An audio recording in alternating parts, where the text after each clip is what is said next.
నవరాత్రులలో 4వ రోజు మనం ఈ విశ్వాన్ని సృష్టించిన కూష్మాండాదేవిని పూజిస్తాం.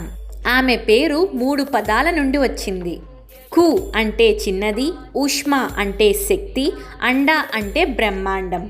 ఒక చిరునవ్వుతోనే విశ్వాన్ని సృష్టించింది అని అర్థం. సింహం మీద కూర్చొని 8 చేతుల్లో ఆయుధాలు, జపమాల, అమృత కలశం పట్టుకొని భక్తులకు ఆరోగ్యం, ఐశ్వర్యం, శక్తిని ప్రసాదిస్తుంది ఈ తల్లి. ఆమె సూర్యుని గర్భంలో నివసిస్తూ అక్కడ నుండి జీవశక్తిని ప్రసరింపచేస్తుంది. ఈ దేవిని పూజిస్తే రోగాలు తొలగి, బాధలు పోయి జీవితం ఆనందంతో నిండిపోతుంది. ఈ దేవికి ఎరుపు రంగు ఇష్టం. ఎర్ర పువ్వులు, సింధూరం, కాటుక ఇలాంటి అలంకార వస్తువులు తల్లికి సమర్పించొచ్చు.